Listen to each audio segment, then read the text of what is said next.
Buenos días, espectadores que nos acompañan en esta segunda jornada del Festival Vista Previa. Sean bienvenidos. Este encuentro, organizado por la SPOL, es un espacio de confraternidad, aprendizaje y sana competencia en torno a la producción y distribución audiovisual, que genera un acercamiento entre el sector cinematográfico y el sector empresarial, apoyado por los principios de la economía naranja y la gestión cultural, y también contribuyendo al crecimiento profesional y fortalecimiento de lazos entre estudiantes del país. En la jornada de ayer tuvimos a dos invitados espectaculares, Omar Rodríguez, de FATCOM SPOL, y Adrián Castro, del Lector Ideas in Motion, en dos microclases muy interesantes en torno a la postproducción y al quehacer de una productora, las cuales podrán verlas en diferido en nuestra página web www.festivales.spol.edu.es/vista previa online. También nos deleitaron ayer 8 cortometrajes concursantes de muy buena calidad, indudablemente. Hay mucho talento para la producción audiovisual en nuestro país. Estos 8 cortometrajes fueron producidos por estudiantes de diversas universidades del Ecuador. Esta mañana, pues vamos a empezar con la intervención de una persona muy especial, de una compañera muy querida, Paola Ulloa, de la SPOL, para lo cual doy paso a Federico Cuele, productor y programador del Festival Vista Previa, quien nos hablará de nuestra invitada esta mañana. Federico, buenos días. Gloria, buen día con todos, Paola, también muy buen día, todos los que están detrás de estas pantallas, muy buen día y muchísimas gracias por estar aquí en este segundo día del Festival Vista Previa. En su momento, cuando asumí la producción de esto de aquí, tuve claro que tenía que mencionarse y tratarse dos cosas. Como ya Gloria lo mencionó, tiene que tener un contexto y un aspecto industrial y tiene que saber tener una necesidad, un alcance nacional. Tuvimos el año pasado con mucho éxito el primer festival dentro de SPOL, reuniendo 25 cortometrajes, todos politécnicos, pero este año tenemos la participación de 40 cortos y un poco más de 40 cortos de todo el país. Y lo más lindo de todo esto es que, Gloria, nos están pudiendo ver en todo el país. Ya mencionaste nuestras redes. En todo caso, pueden ver esta transmisión a través de Facebook o también en nuestra página online. En este momento, el día de hoy, vamos a contar con Paola Ulloa, quien es docente de FATCOM y tiene 16 años de experiencia en medios de comunicación. Sus estudios se han centrado en la comunicación digital. Realizó un doctorado en la Universidad de La Habana y su línea de investigación gira alrededor de las TICs y de las redes sociales. Trabajó en Acuavisa, El Universo y El Comercio. También lideró el proyecto digital de diario El Telégrafo. El día de hoy, y yendo paralelo a toda esta idea, toda esta línea editorial que queremos influir en ustedes, es la adaptabilidad de los medios locales a los nuevos formatos. Paola, el día de hoy, nos va a hablar cómo en Ecuador la disminución en los abonados de la televisión pagada ha comenzado a ser real. Los nuevos usuarios se informan y entretienen en el in-between, es decir, en el entretiempo que tienen entre actividad y actividad, y usan precisamente las nuevas plataformas digitales para poder lograrlo.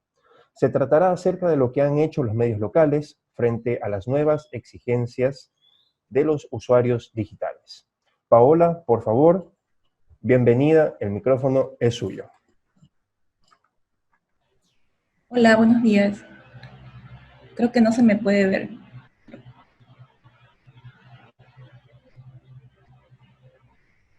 Ya. Hola, buenos días. Bueno, mi conferencia es eso, ¿no? La adaptabilidad de los medios locales hacia las nuevas tecnologías. Les voy a compartir una diapositiva con la que vamos a iniciar la exposición. Déjenme ponerla en tiempo completo. Y ahí está, ¿no? La ecología de medios y los nuevos usuarios. Vamos a revisar cómo es esto. La ecología de medios, ¿qué es? Son todos los medios a los que los usuarios tienen acceso a lo largo de su vida o de su día también, ¿no? Antes teníamos estos medios de acá, que son los medios analógicos. Vemos la radio, vemos de repente una vieja televisión, vemos algunos artefactos que a lo mejor ya no están en nuestras vidas, o a lo mejor están como reliquias, ¿no? Y esta es la nueva percepción, ¿no? La nueva percepción que tenemos o que se debería tener desde los medios. El viejo mundo es este que está aquí, ¿no? Por separado el video, por separada la web, y si se quiere, por separado otras plataformas, que bien podrían ser un libro. En el nuevo medio, todas estas encajan entre sí. Todas estas son como engranajes que forman parte de una producción, si se quiere, que puede ser de ficción o que puede ser un magazine, pero que tenemos varios elementos. Las industrias creativas de ahora, ¿cómo son? Tenemos canales que ustedes ya los tienen a lo mejor en sus parrillas, ¿no? En sus dispositivos. Está Netflix, está HBO Go, está Claro Video, y podemos encontrar otros más, ¿no? También Movistar me parece que tiene. ¿Y qué nos ofrecen estas nuevas industrias creativas? Ellos generan contenidos a los cuales podemos acceder durante 24 horas al día, los 7 días a la semana, y lo más importante, podemos acceder a ellos, a cualquiera de estos contenidos, cuando queramos verlos. No cuando ellos nos los ponen, que es como veíamos televisión, no sé, hace 5 años atrás, hace 10 años atrás, que esperábamos ansiosos al prime time para poder ver la serie que era más popular en televisión. Yo cuando estaba en la universidad esperaba, bueno, a veces no esperaba porque estaba en clases en la noche, pero sí, cuando tenía tiempo, esperaba a las 8:30 para ver Friends. Y si no llegaba a esa hora, que a veces no llegaba por las clases, no lo veía. Entonces me perdía de ver lo que quería ver. Incluso si veía en cable, tenía que estar a una determinada hora para poder ver determinada serie o determinado programa. Entonces, ¿qué es lo que pasa ahora? Las corporaciones de comunicación lo que hacen es ponernos en internet el contenido porque entienden que el usuario no está dispuesto a esperar a un horario o dispuesto a someterse a una parrilla televisiva muy rígida. Entonces podemos acceder a través de internet o de nuestros dispositivos conectados a internet cuando nosotros tengamos tiempo. Entonces se ha generado una nueva cultura y a su vez hay una nueva dinámica de flujo de contenidos. Esto lleva a tener una nueva dinámica de consumos de contenidos y a las industrias creativas, y las industrias creativas han tenido que mudarse a contextos digitales. Sin embargo, ya vamos a ver cómo en el país esto todavía es muy renuente a que suceda, ¿no? Sobre todo de parte de las corporaciones de comunicación local. Las industrias creativas y culturales en el contexto digital tienen un radio de acción mayor, porque logran su internacionalización con mayor prontitud que en los medios analógicos. Y justamente eso, ¿no? Nosotros, pese a estar, no sé, en Ecuador, podemos ver el estreno de la temporada determinada de una serie específica, lo cual no sucedía eso antes, ¿no? Antes teníamos que esperar meses, a veces un año, a veces más, para poder ver el estreno de una serie, o de enterarnos de que existía, ¿no? Entonces, en esa medida, esa dinámica cambió. Y aquí tenemos productos que no son del último año, sino que tienen algunos años, pero que son transmedia. La transmedialidad se da en la medida en que el contenido de una producción audiovisual se digrega en diferentes plataformas. Tenemos a Harry Potter, por ejemplo. ¿Cómo es Harry Potter? Harry Potter nos muestra una versión de Harry Potter en las películas, tenemos otra versión en los libros, tenemos otra versión en la fanfiction, tenemos otra versión en el arte que pueden hacer los usuarios o los seguidores de esta serie, de esta saga de películas, pero no en todas las plataformas es exactamente igual lo que se nos muestra. Cada plataforma va a tener un producto propio, un contenido, si se quiere, independiente, aunque tenga un mismo hilo conductor, pero que si yo nada más accedo a una de esas plataformas voy a ser capaz de entender qué es lo que me quieren contar. Ahora, si accedo a todas, voy a tener un mayor número de elementos de esa historia. Pero cada uno de sus contenidos va a ser independiente. En la Guerra de las Galaxias pasa exactamente lo mismo, ¿no? Sabemos que es una saga que viene de los 80, sí, pero que a lo largo de estos años ha podido evolucionar junto con la tecnología, ¿no? Que si bien comenzó como una película y comenzó como un producto cross-media, ¿el cross-media qué es? Es lo que pasa cuando vemos en el canal de televisión lo mismo que vamos a ver, por ejemplo, en el circo, que tiene la determinada serie, y lo mismo vamos a ver en las redes sociales. Entonces son contenidos iguales para todas las plataformas. Cuando Star Wars comienza en 1980, o en la década de los 80, y sí comienza como algo cross-media, pero prontamente se convierte en algo transmedia. Y así tenemos parques temáticos, tenemos historietas, tenemos muñecos coleccionables, y vamos a tener un montón de elementos que van a aportar esa transmedialidad. Vamos a tener videojuegos, vamos a tener merchandising, vamos a tener una web, vamos a tener otros elementos más que le van a dar esa diversidad. ¿Y esto por qué sucede? Sucede porque tenemos un consumidor que ya no es más un espectador pasivo. El espectador pasivo es el que fuimos todos alguna vez en nuestra vida, ¿no? Que nos sentábamos frente al televisor o frente a la pantalla de cine a esperar qué es lo que nos venía. Y lo consumíamos como esponjas, sin ser críticos, sin analizarlo, sin plantearnos que a lo mejor podemos elegir un horario. Entonces, todo eso finalmente se acaba. ¿Y por qué? Porque estamos en manos, nos hemos convertido en un prosumidor, ¿no? Que decide qué es lo que quiere ver. Y justamente esta es la imagen que tal vez es muy cotidiana ahora, pero que hace 10 años era impensable ver a tanta gente conectada en tiempo real, de repente, informándose, o también viendo lo que quiere ver, o aprendiendo lo que quiere aprender, en el horario que ellos estimen. O sea, es un usuario que es multiplataforma, además, que a medida de que son más jóvenes, pueden ser capaces de manejar 5 pantallas a la vez, por ejemplo.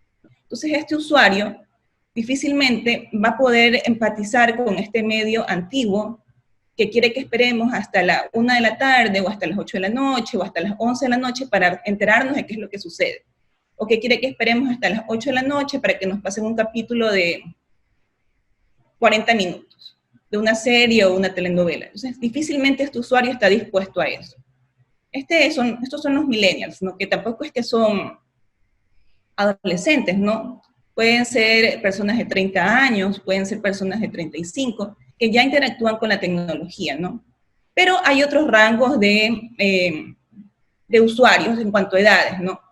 Primero tenemos a estos que son los baby boomers, que pueden ser los abuelos, que son esta gente que no tiene este apego a la tecnología y que podría ser migrante digital, que le ha tocado migrar a las nuevas tecnologías, pero que no es su ambiente natural, ¿no? Se conecta de vez en cuando, son estos abuelos que a lo mejor a veces utilizan el teléfono como que si fuera un walkie-talkie, entonces gritan por teléfono y no terminan de entender cómo manejar estos móviles táctiles sobre todo, ¿no? Entonces para ellos este tipo de tecnología es algo nuevo, es algo extraño todavía, y están tratando de adaptarse porque les ha tocado. Luego esta generación X, ¿no? Que son los que podrían tener 45 o 50 años, que les ha tocado también adaptarse, pero que tienen un mayor apego a la tecnología, no tanto como estos de acá que son los millennials, ¿no? Estos millennials son también entran los centennials aquí, ¿no? Que son estos del 79, 78, tal vez 80, y que les ha tocado a ellos sí vivir en constante cambio, porque ellos, acuérdense que vienen del Atari, luego pasan al Nintendo, y luego a otras consolas más sofisticadas.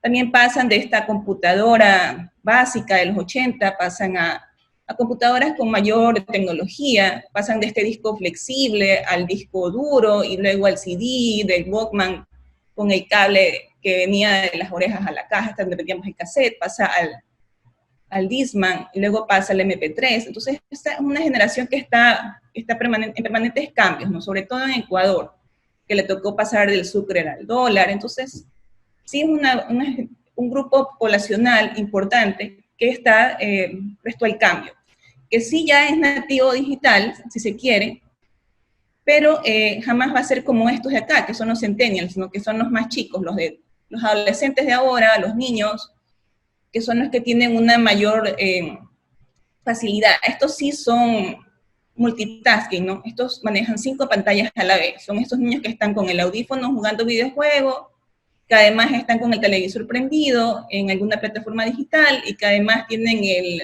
Apple Watch, y tienen otros dispositivos más.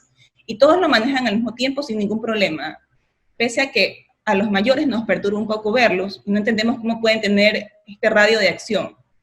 Entonces, cuando hablamos de estas generaciones, para contenidos de medios de comunicación, esto es relativo en la medida en que estamos en América Latina. Entonces, nada nos asegura que todos los chicos de 12 años son centennials o son generación Z, les dicen ahora. Entonces, ¿por qué? Porque en América Latina la tecnología no llega por igual a todas partes, ¿no? Por ejemplo, en Guayaquil hay una penetración de Internet del 69%, más o menos. En Quito hay una penetración de Internet del 89%. Son los dos polos urbanos más grandes del país. Sin embargo, ahí hay una diferencia en la penetración de Internet. ¿Por qué? Porque Guayaquil crece de manera horizontal. O sea, estamos acostumbrados a vivir en casas. En Quito, en cambio, hay un crecimiento poblacional, o si se quiere, urbanístico, vertical, porque hay más edificios, la gente está más dispuesta a vivir en un departamento, a tener una casa, por ejemplo. Cuando vivimos en casas, la ciudad se hace más grande, más ancha. Entonces las redes de telecomunicaciones tienen que llegar a esos nuevos lugares que han sido habitados, eso va a demorar mucho más. Si ustedes alguna vez, algún espectador se ha mudado del centro de Guayaquil o del sur de Guayaquil, se han mudado a las periferias, digamos que a la avenida Narcisa de Jesús, o se han mudado y a la costa, o se han mudado por la Aurora, va a notar que cuando recién llega, si es que es un nuevo lugar que está siendo urbanizado, a lo mejor no hay líneas de conexión a internet, o a lo mejor solo hay un proveedor de los, no sé, 5 que puede encontrar en otro lugar de mayor población.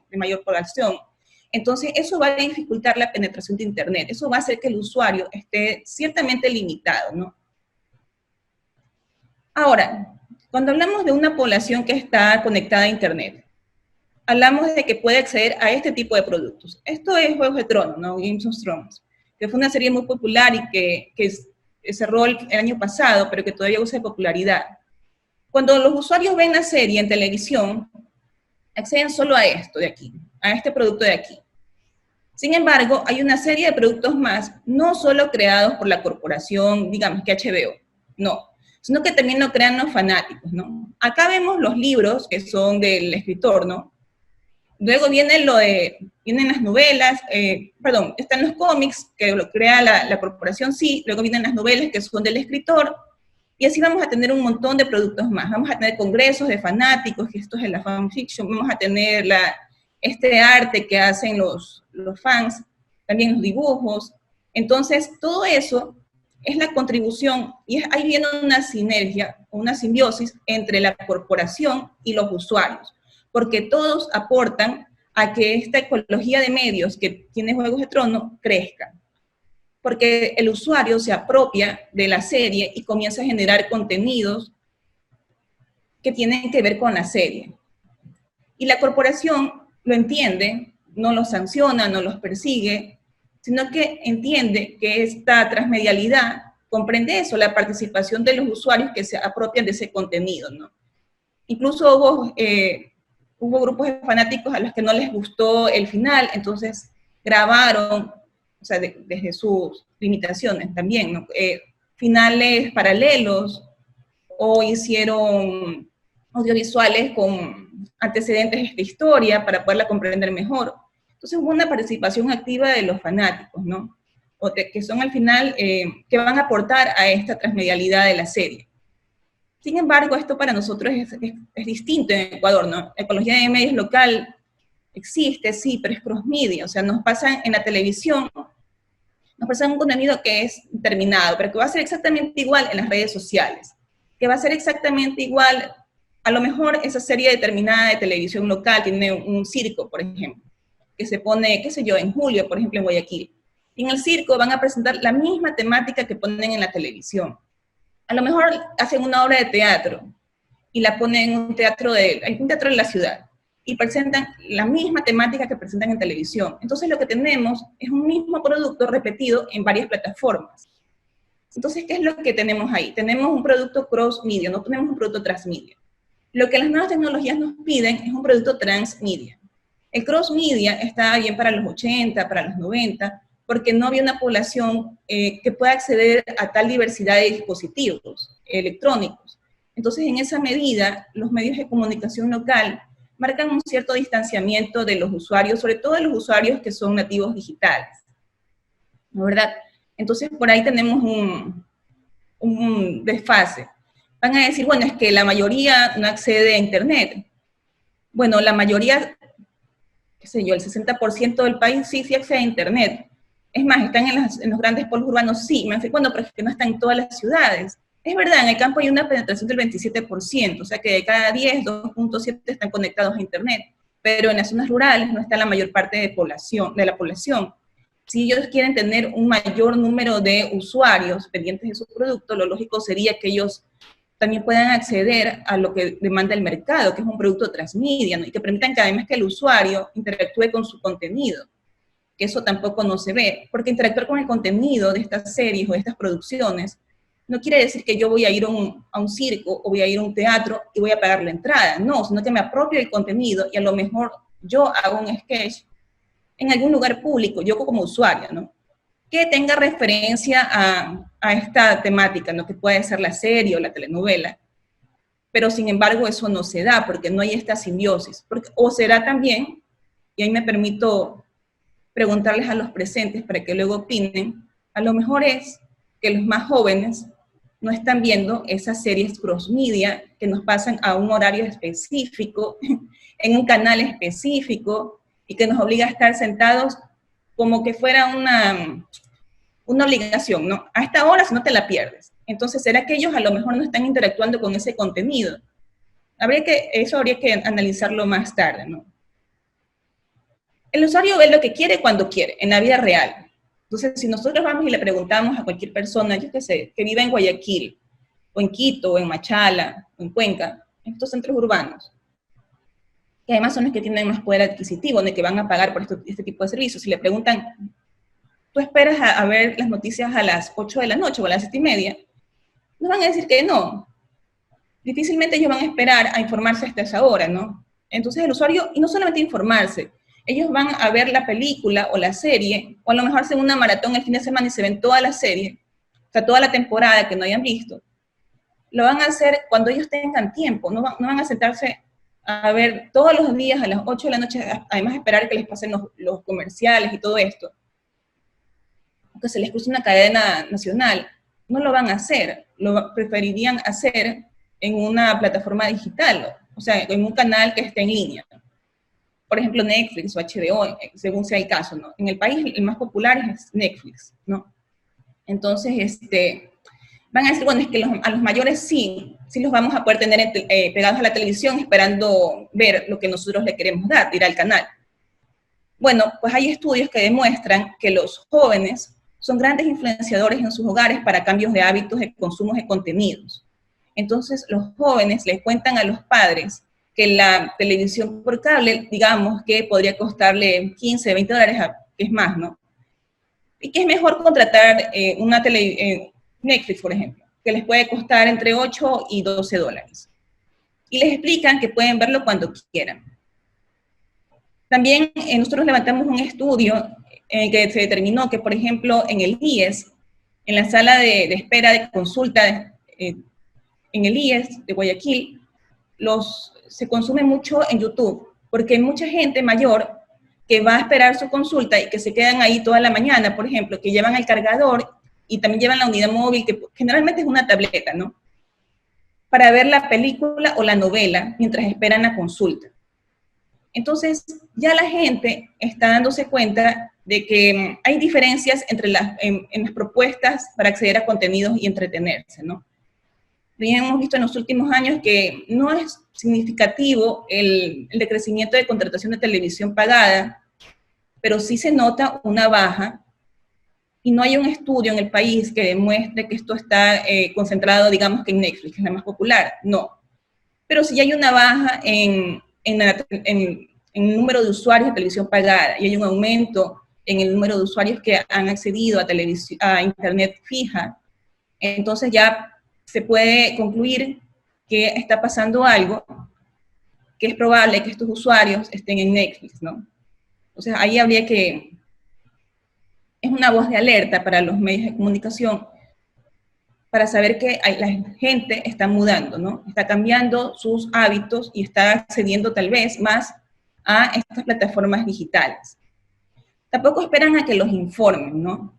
¿Por qué? Porque pueden acceder a información, o ellos incluso podrían informar a través de redes sociales.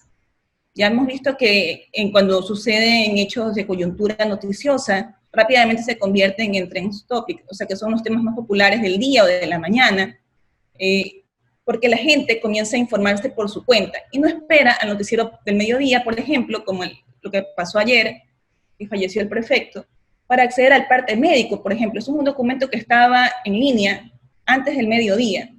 Entonces la gente no espera que lo informe. Y ahí juegan un papel importante los periodistas y sus cuentas de Twitter, por ejemplo, o de Instagram, porque ellos informan a través de esas cuentas. Y cuando informan, algunos que son, digamos, que nativos digitales, lo asumen como tal, no como un rol que tienen que cumplir. Otros periodistas que no son nativos digitales han tenido algunos errores en línea, como pedir que no consuma esta otra información de redes sociales, espere al noticiero de tal hora. Entonces ahí viene este usuario y le dice, pero a ver, ¿en qué mundo viven? Ahora nosotros no tenemos que esperar que nos informen en el noticiero de determinada hora, podemos informarnos a través de las redes sociales. Los que sí han asumido, digamos que con responsabilidad y mucho acierto, esto de poder informar en línea, son los nuevos medios digitales. Les podría dar dos ejemplos. Por ejemplo, Wambra EC utiliza Twitter y utiliza Instagram, también Facebook, de una manera en la que pueden interactuar con los diferentes públicos, porque además cada una de estas plataformas tiene un público distinto, ¿no? En Facebook vamos a encontrar a los mayores de la casa, porque es la red social familiar.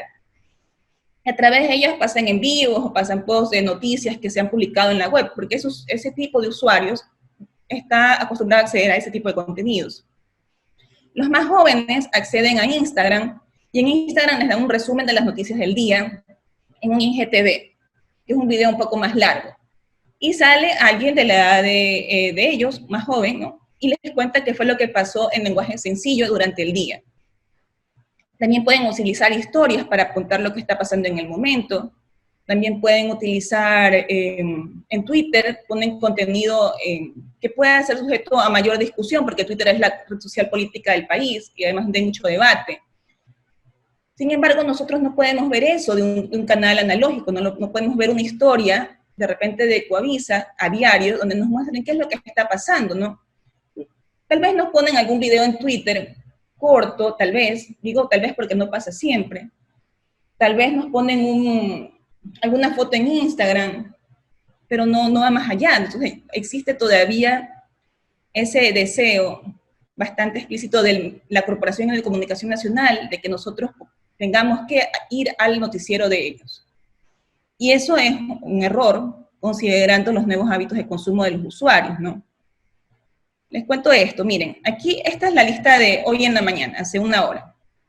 Estos son los hashtags que están en movimiento en Twitter sobre todo, ¿no? Aquí, esto es lo que nosotros podemos ver incluso por barrio, ver cómo se está manejando esto. Sobre esto está hablando Ecuador, sobre todos estos temas aquí. Esto va a cambiar a lo largo del día. Aquí en esta herramienta, que es Trends Map, no va a influir en mi algoritmo. Me están contando lo que realmente está tuiteando aquí la gente. Más allá de que mi algoritmo apunte a temas políticos, a temas deportivos, esto es lo que está pasando. Los noticieros, por ejemplo, nosotros también levantamos un estudio sobre noticieros matinales y su interacción con Twitter.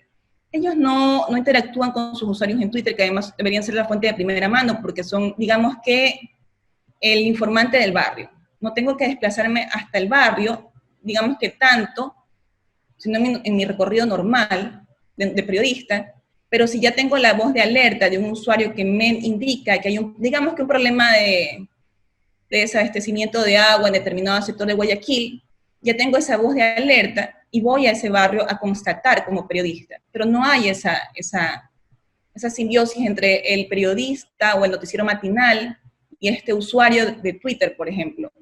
No existe eso de ahí. Le registran la queja del usuario, pero no van más allá.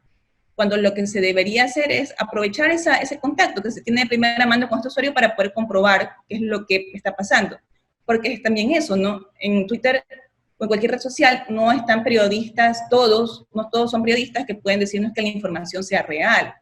A lo mejor es una fake news, o a lo mejor sí es real. Pero el periodista está para eso, para poderlo comprobar, ¿no? Ahora, este nuevo usuario, ¿cómo es? Este nuevo usuario no está dispuesto a esperarlos ni para informarse ni para entretenerse. ¿Por qué? Porque es un prosumidor. ¿Qué es un prosumidor? Es un prosumer, o sea, que es un consumidor y es un productor de contenidos. Entonces, él no está dispuesto a... Primero que él podría informar, ¿no? Él mismo podría informar a los demás de qué es lo que está pasando cerca de él, desde su teléfono. También podría consumir lo que le pasa a un tuitero o un contacto que él tiene y replicarlo a lo mejor, y también estaría informando. Ya les digo, esta información no es comprobada, ¿no? Por eso es que ahí entra el papel del periodista, es fundamental. Pero es este usuario que no está sentado, nunca más va a estar sentado frente a un televisor esperando que le pasen el programa a la hora que quiere la televisora. Eso no va a pasar nunca más. En algún momento nosotros hablábamos con un director de alguna serie que es muy popular en Ecuador y nos decía, bueno, nosotros vemos que nuestro mercado sigue en el televisor analógico de aquí a 10 años. Porque 10 años nos va a durar que todo el mundo se mude a las plataformas digitales. Y la pregunta es si esto es coherente con la realidad, ¿no? Yo creería que no, porque ¿quién está viendo esas series entonces? ¿Cómo se mide eso de ahí? Yo siempre he sido muy crítica con respecto al rating, por ejemplo. ¿Cómo medimos el rating? Dicen que hay unas cajas de Ibope puestas en el país, que son, me parece que 200 y pico de cajas, y con eso medimos el rating. Yo me he recorrido, por lo menos la costa, casi que caminando en mis coberturas, cuando estaba en medios de comunicación, yo nunca vi una caja de esas. Asumo que existen, pero yo no las vi. Me recorrí también los barrios de Guayaquil, porque también hice cobertura de comunidad. Nunca las vi. Aparte que no sé si realmente son 200 cajas. Si fueran 200 cajas versus la población, versus el universo de espectadores de televisión, porque según el INEC, en este país el 99.9% de hogares tiene un televisor. Entonces, versus el universo, esas 200 cajas no constituyen una muestra válida, si fueran 200. Tendría que ser un número mayor. Entonces, ¿cómo se mide eso? Yo como televisora, sí quisiera asegurarme un número de usuarios a través de mi internacionalización con mis productos digitales. ¿Qué tal si tuviéramos un Ecuavisa Play? Entonces ya no me verían nada más aquí, sino que me vería, yo qué sé, los migrantes ecuatorianos en Estados Unidos, o en España, o en Italia, y van a decir, pues por eso tenemos Ecuavisa Internacional. Pero es lo mismo, es sentarnos en un televisor a esperar que sea la hora del noticiero de Ecuador, a que sea la hora de la serie de televisión de Ecuador para poderla ver.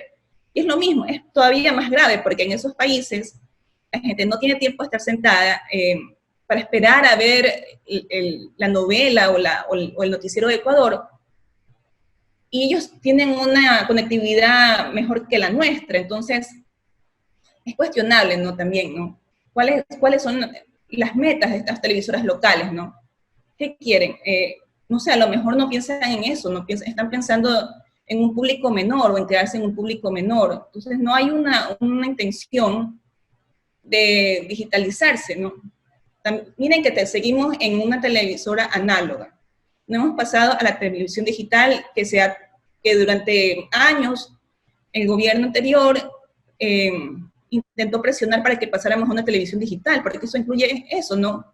Tener programación 24 horas de deportes en el mismo canal 24 horas de música, 24 horas de noticias, 24 horas de producción nacional, y eso es súper bueno, sobre todo para las carreras que tienen que ver con este tipo de industrias, ¿no? Porque necesitarían más productores, más editores, más actores, más guionistas, porque tendrían que producir más. Sin embargo, la televisión nacional ha pedido muchas veces, no una vez, me parece que 3 veces, plazos, que se le aplace esto, que dejémoslo para 2 años después, 2 años después.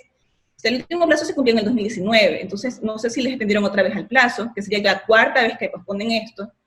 Entonces sí hay como un deseo de aferrarse a lo analógico, mientras el mundo continúa, ¿no? Y eso es preocupante, porque estos usuarios aquí, los prosumidores, siguen creciendo en cuanto al número de población, siguen teniendo poder adquisitivo, por lo tanto, seguirán accediendo a las plataformas que les den cabida con respecto a, o que sean coherentes con sus hábitos de consumo de contenido, y que seguirán quedándose atrás estas televisoras que no se acoplen al nuevo mercado que está saliendo, ¿no?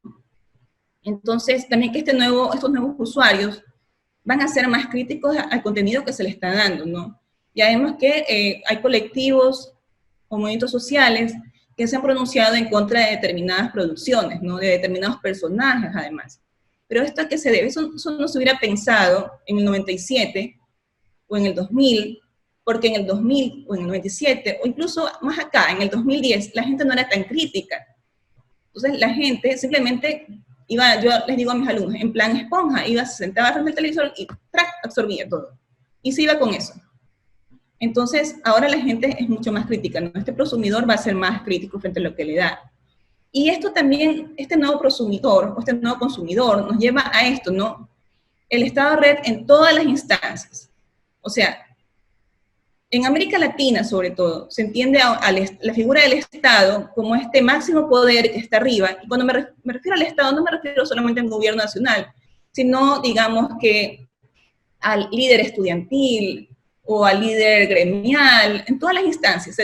Ellos, la sociedad, o si se quiere los medios de comunicación, asumen a este Estado, o se asumen a ellos mismos, como esto que está arriba, esta entidad superior que está arriba, y que desde arriba les lanza o el contenido, o les lanza las leyes, o les lanza las órdenes, al que está abajo, que es el ciudadano, y que se lo tiene que asumir, ¿no? Tiene que asumir todo lo que le están diciendo que tiene que hacer, sin opinar. Aquí, ¿qué es lo que vemos? Vemos que hay nodos, ¿no? Que además están interconectados. Y aquí esto no es vertical. Todo está al mismo nivel. Y justamente eso, la interacción ciudadana, y a esto voy por lo de la información en tiempo real, también va a opinar. Va a opinar de todo, va a querer proponer, se va a oponer a lo que le quieren imponer, si se quiere, o le dicen que esta es la nueva ley, o este es el nuevo mandato, o esto es la nueva normativa de lo que sea, en cualquier instancia. Este nuevo usuario está convencido de que la sociedad no funciona más como antes, que no es vertical, que es lo mismo que vemos que no espera que la televisora le pase el programa que él quiere ver, no. Ahora lo ve cuando él quiere. Es igual acá. Ellos van a opinar de todo lo que pasa a su alrededor, muy empoderados además, ¿no? Porque entienden que están en su derecho. Y no solamente opinar, están convencidos de que tienen que ser escuchados. Por eso hemos visto que cuando hay problemas de protestas, rápidamente los movimientos sociales anuncian un día antes de las protestas del día siguiente cuál va a ser el hashtag que van a manejar. Como ellos lo anuncian, todos los que van a informar, o los que están dentro de digamos que estas movilizaciones, o están, a lo mejor no en la calle, a lo mejor están desde sus trabajos, informándose, comparten contenidos con estos hashtags o etiquetas, y pronto esa etiqueta se convierte, pronto digo antes del mediodía, se convierte en tema popular. Y podrán salir, no sé, pues, digamos que mucha gente decir, no se informen por ahí, infórmense porque es solamente esta cuenta es la oficial. Y eso a los nativos digitales les suena absurdo, porque dicen, no, lo que yo publico también vale, o lo que publica mi contacto vale. Entonces, esa verticalidad ya no existe más, lo que existe es esta forma de nodos interconectados para todo, ¿no? Para consumir contenidos de entretenimiento, para consumir información, para podernos comunicar entre sí, incluso para que un negocio se promocione en redes sociales, existen estos nodos. En el momento en que nos desconectamos de este nodo, estamos perdidos. En el momento de que desvalorizamos estos nodos o que no los reconocemos, es como ser seres asociados, asociados, o sea, sin contacto con la sociedad, como seres aislados. El Internet no es más el futuro. Eso lo dijo Castells en el 2000, o sea, hace 20 años atrás. El Internet es el presente. Repito, eso lo dijo Manuel Castells en el 2000. Y aquí en el país, lamentablemente, hay medios que piensan que es el futuro. y no es más el futuro. Ellos están viviendo en un pasado, cuando no se conectan a Internet. Están viviendo en una época lejana. Se quiere una época oscura, porque la verdad es que todos estamos conectados ahora. Y habría que preguntarse si la posición de ellos es coherente con lo que estamos viviendo ahora o no. No sé si... No sé si tienen alguna pregunta con respecto a las diapositivas, a la exposición. Mi estimada, muy interesante la intervención. Si me permite, voy a leer un par de acotaciones y de preguntas e inquietudes que hicieron nuestros oyentes, digitoyentes, del otro lado de esta pantalla. A ver, tenemos Alejandro Viedo, dice, recuerdo que mi padre en su trabajo tenía una computadora que la interfaz era el sistema operativo, números y letras. Era a principios de los 90. Haciendo referencia, eso fue hace 40 minutos, haciendo referencia al inicio cuando mencionabas de los dispositivos analógicos, de toda esta gama, vieja gama, se podría decir, de equipos que fueron los predecesores de todo lo que estamos viendo ahora. Y precisamente es interesante porque ayer hablando con Omar también, él nos contaba un poco de su experiencia cuando trabajaba en TC y tenía las islas de edición. Precisamente él hablaba de que era un armatoste, era todo un equipo, necesitabas racks y niveles de racks con pantallas, hasta 3 pantallas para poder, y los equipos para poder trasladar de uno a otro. Y cómo todo eso ha cambiado y evolucionado a esto, una pantalla, un equipo que esto es más potente que la Media 100 del 2000, en el año 2000, en el 90. ¿Ibas a decir algo? Disculpa. No, yo me acuerdo que yo trabajaba en el Universo en el 2003 y yo estaba en la página web, ¿no? Habían bloqueado los comentarios porque eran muchos y había quienes respondían a todo el mundo porque éramos poquitos en la página web, pero al lado estaba el departamento de fotomecánica, que son los que hacían las imágenes ya en planchas. Yo no entendía qué era lo que hacían ahí, pero yo veía que había un montón de gente con unas planchas y le pasaban una máquina ahí. No era una máquina, era como una cosa ahí media antigua. Y yo decía, ¿qué es que hacen ahí? Y cuando ya pasé al telégrafo, porque luego pasé al comercio, pero donde hacían el periódico estaba en Quito, entonces no lo podía ver, pero cuando ya pasé al telégrafo, y el telégrafo compró sus rotativas nuevas, ¿no? Porque cuando yo llegué, eso era una reliquia, era con muchos palitos y unos fierros que entonces todos envolvíamos el periódico, el primer periódico que salió ya con la nueva administración. Por eso es que yo guardo gratos recuerdos de ese periódico, ¿no? Porque incluso lo tuvimos que doblar en algún momento, ¿no? Cuando ya compran los nuevos equipos, ya no había este departamento de fotomecánica que yo había visto años atrás, porque todo era digital. Todo se hacía desde la redacción y por fibra óptica pasaba a la planta que estaba a unos metros de ahí. Estábamos en el terreno de la Carlos Julia Rosemena, que está ahora el telégrafo. Entonces, sí, las cosas cambian. Y los medios lo entienden tal vez desde el hecho de comprar aparatos para que se les ahorre procesos, pero no lo entienden desde el hecho del usuario mismo, ¿no?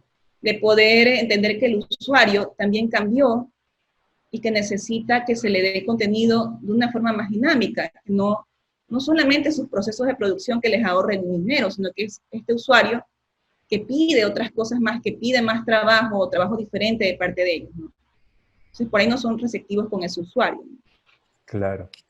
Leemos el comentario de Michael Townsend Cañola. Muy buena aportación.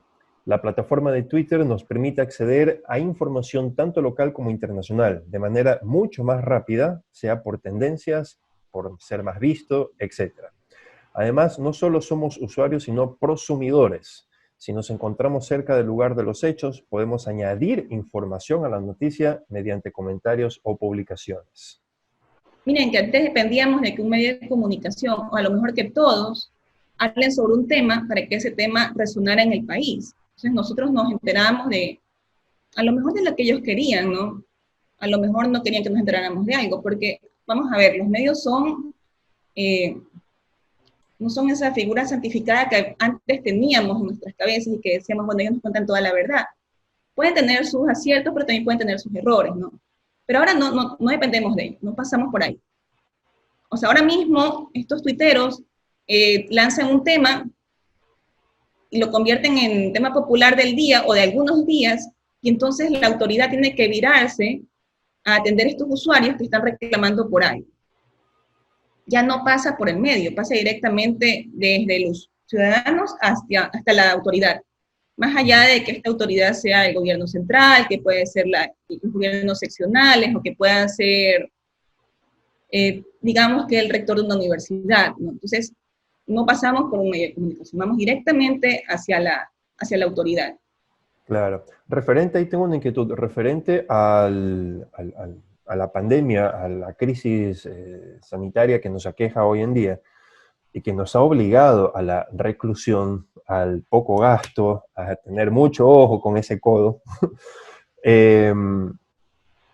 ¿Cómo has visto que han respondido precisamente estas empresas mediáticas, sea medios tradicionales o medios un poco más contemporáneos, frente a la situación? ¿Cómo han sabido adaptarse? ¿Han logrado, han pensado, han roto un poco esta membrana que los separaba del pensemos en el consumidor y solo pensemos en nosotros? ¿O cómo ha cambiado las dinámicas, si es que ha cambiado? De manera lenta están queriendo romper ese cascarón que los separa de la realidad, pero de manera muy lenta, ¿no? Porque si vamos a magazines matinales, por ejemplo, vamos a ver que entonces estos personajes de estas revistas van a interactuar con el público, que enseñándoles a hacer tortas, que viendo cómo se hacen ejercicios y tal. Pero cuando vamos luego a las redes sociales, vemos que la última publicación fue el 30 de marzo, de un determinado magazine de un canal local.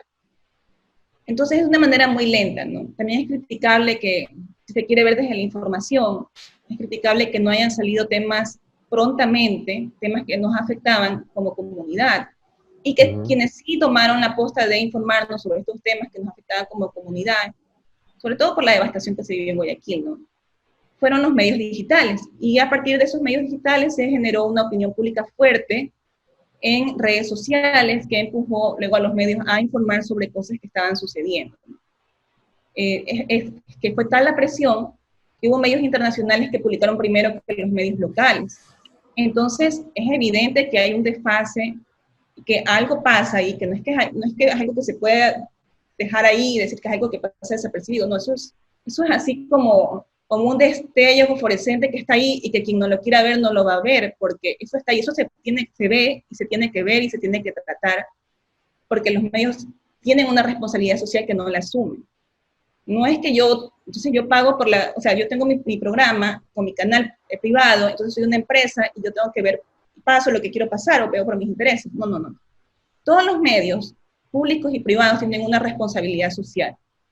Ellos pueden deformar o pueden formar a la sociedad. Dicen construir o deconstruir, decía Martín Barbero. Bueno, pareciera que a ratos no la están construyendo. Pareciera que nos están deconstruyendo. Y miren que está esta gente, estos usuarios, estos prosumidores en redes sociales protestando por determinados personajes de comedias nacionales. Entonces, es eso. Entonces, y esos personajes están en televisoras grandes. No tienen 5 años. Yo los percibo, los están ahí desde el 97 algunos, ¿no? Entonces hay generaciones enteras que consumieron, como yo les digo, como esponjas, ese estereotipo de, no sé, pues de homosexuales, o ese estereotipo de esta mujer que no trabaja, que está persiguiendo al marido todo el tiempo, que es descuidada más con ella misma. Entonces, cuando ya el usuario, que es más crítico ahora, comienza a quejarse de eso, vemos que la corporación de comunicación debería ser autocrítica, ¿no? Pero no lo es. Simplemente se calla y es como que aquí no pasa nada. El que sí sale a protestar, el que además que se lo asume como, o sea, que esta persona asume como este hecho como algo personal, cuando está lejos de ser personal. Exacto. Y lo asume como algo personal y desvaloriza esas críticas, cuando debería cogerlas para ver si mejora el producto, los futuros productos, ¿no? Y es más, desafía a esta audiencia, que finalmente es la que lo va a seguir, ¿no? Y le dice, no voy a parar con el personaje va a seguir hasta que yo lo estime necesario. Entonces, es eso, ¿no? Y cuando hablaba de este Estado red, muchos no lo asumen, y no lo asumen no lo de la autoridad nada más, no lo asumen incluso estos ciudadanos. Ellos piensan que están por encima del resto y son parte de estos nodos. Ahora, si ellos se quieren separar de esta red social, digo red social por las redes, los nodos, los usuarios que estamos interactuando en esta sociedad digital, bueno, el perjudicado va a ser él, porque al final vamos a dejar de consumir sus contenidos. Bueno, yo nunca los he consumido, pero hay gente que sí los consume y tristemente van a pagar para ver ese tipo de contenidos, ¿no? Digo tristemente porque no nos ayudan en nada, no nos aportan. Entonces, pero eso ya está en redes sociales, está, los usuarios al final están interactuando sobre eso, ¿no? Siendo muy críticos, ¿no? Ahí tenemos para otro debate. ¿Por qué nos Sí. afecta tanto la crítica? Ahí tengo que antropólogo, sociólogo, psicólogo, necesitamos toda una mesa cuadrada ahí para ponernos a hablar. ¿Qué pasa? ¿Por qué? ¿Qué tenemos algo con la crítica? Hay una cuestión, no se le puede mencionar a otro, oye, mira, parece que está muy doblada la falda. ¿Qué? Está fea, está horrible. Y empieza la confabulación y esta psicología macondiana de empezar a construir. Por ejemplo, ahora que asume una nueva prefecta, ahora todos los ojos están puestos en ella. Y la gente no asume que tiene una marca personal. Y entonces esta nueva prefecta, claro, tiene una vida antes de ser nueva prefecta. Y entonces han comenzado a escarbar ahí, a ver qué encuentran. Y resulta que la marca personal de ella no está muy acorde con el puesto que, digo, por estos videos de ella bailando, que eso no le cuadra mucho al usuario local. Dice, bueno, ¿cómo es que baila? No es una prefecta. Entonces, ahí es como que también tema de debate, ¿no? Hasta qué punto ese usuario está en lo correcto y hasta qué punto está en lo incorrecto, ¿no? Claro. Una última observación, comentario de Karen Galarza. Opino que el lado positivo de la pandemia es que nos está transportando rápidamente a la era digital. Esto era algo nuevo. Sin embargo, ya se está normalizando. Debemos adaptarnos a los cambios que nos ayudarán a crecer como personas y como sociedad.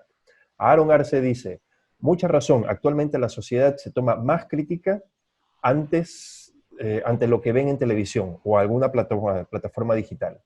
John Alexander Núñez, por esta razón, los nuevos medios generan prosumidores, cuyo contenido refuerza la interacción creativa entre productores y los usuarios de sus contenidos audiovisuales. Nuevamente, Alejandro, es importante la variedad de contenido en el que seamos partícipes del mismo. Sentirnos identificados con nuestra realidad, nuestra cultura, nuestras vivencias, para que tomemos la actitud de prosumidores y que nuestro contenido sea visto en otras regiones del mundo. Creo que es una de las más, es una aportación muy acertada y creo que con esta frase estaríamos terminando el día de hoy, mi estimada Paola, a menos que usted nos quiera comentar una última idea o compartir con sus estudiantes y con el público ahí presente algún consejo, alguna observación. Cuando estudiamos comunicación, vemos mucho esto de la cultura de masas y vemos a este espectador que no es crítico, ¿no? Y esto es un concepto viejísimo, es un concepto de la escuela norteamericana y es de inicios del siglo, bueno, la primera mitad del siglo pasado. Y pensamos que eso ya no pasa más. Ahora estamos levantando información sobre pensamiento crítico de usuarios en redes sociales y pareciera que sigue pasando, que la gente no es crítica frente a lo que encuentra en redes sociales y de repente tenemos hordas de gente comprando desesperadamente eucalipto para hacer infusiones, porque juran que, y claro, y después salirse una mascarilla, ¿no? Porque juran que con eso ya están inmunizados. O tenemos hordas de personas comprando limón para tomarse esa agua hirviendo con limón ahí, y no necesariamente, o sea, no estamos siendo críticos con lo que encontramos en redes sociales, ¿no? Es más que tomarse esa agua caliente con limón, que no está mal, pero es más que también hacer esas infusiones con eucalipto, es más que eso, ¿no? Hay otro tipo de protocolos para prevenir el COVID. Entonces, ahí hasta qué punto la gente, este concepto de cultura de masas o de sociedad de masas, está vigente o no. Pareciera que es muy viejo, pero está vigente todavía, ¿no? Porque la gente no es suficientemente crítica con lo que encuentra en redes sociales. Seamos críticos, no hay ningún problema, es sano. Lo que no tenemos que hacer es críticos malos, así, críticos Claro, improductivos, sino críticos productivos. Dígame, Paula. críticos constructivos también, ¿no? Que aportemos, no que nada más veamos lo malo. Exacto. Mis estimados, muchísimas gracias. Gloria, por favor, unas últimas palabras de la directora de Arte y Cultura, SPOL Cultural, por favor. Muchas gracias, Paola, por habernos acompañado esta mañana. Realmente, bueno, hemos seguido ahí desde el Facebook y aquí yo en la reunión. Es un tema, obviamente, que pues está totalmente sobre la mesa, es actual total y tenemos nosotros que vernos también incluidos en este tema de poder avanzar con todas las tendencias en la red y ser prosumidores, pero aparte de ser críticos, también ser conscientes de que al ser prosumidores pues, también influimos, ¿no? Y ser muy considerados también con los otros que nos siguen. Entonces, muchas gracias, Paola, por esta intervención. Yo quisiera aprovechar para invitar al resto de espectadores que siguen todavía en Facebook y en nuestra web. Pronto, en 1 hora, a las 12, tendremos el tercer bloque, porque están realmente muy buenos. A las 12, dura 1 horita, pues y van a poderlo disfrutar seguramente en una pausa de su día. Luego en la noche tendremos Mediamorfosis con José Alcíbar de la CIAE, así que totalmente invitados a las 8 de la noche a esta microclase de este segundo día de festival. Las pueden ver en www.festivales.spol.edu.es/vista previa. Quiero agradecer, aparte de nuestra invitada, por supuesto, también queremos agradecer por las personas que han hecho posible el festival, personas y empresas. Agradecemos el auspicio de la Maestría de Postproducción Digital y Audiovisual de SPOL por su premio para el Festival Vista Previa a la Facultad de Arte, Diseño y Comunicación de SPOL. También agradecemos a la Cámara de la Industria Audiovisual del Ecuador y Remacha Alianza Audiovisual, Gala Guionistas y Autores Literarios Asociados, LeVector, Ideas in Motion, Cámara de la Pequeña Industria del Guayas, Corporación de Productores y Promotores Audiovisuales del Ecuador, Tamilla Media, y a las instituciones participantes de este festival, 10 instituciones de educación superior, Tecnológico Universitario Espíritu Santo, Universidad Católica Santiago de Guayaquil, Universidad de Especialidades de Espíritu Santo, Universidad de las Artes, Universidad San Francisco de Quito, ITB, Universidad de Guayaquil, Universidad de Cuenca y Pontificia Universidad Católica del Ecuador, sede Ibarra. Continuamos entonces con esta jornada hasta la noche. Nos vemos en los próximos bloques de este festival. Gracias a todos. Gracias a todos. Muchísimas gracias. Gracias nuevamente, Paola.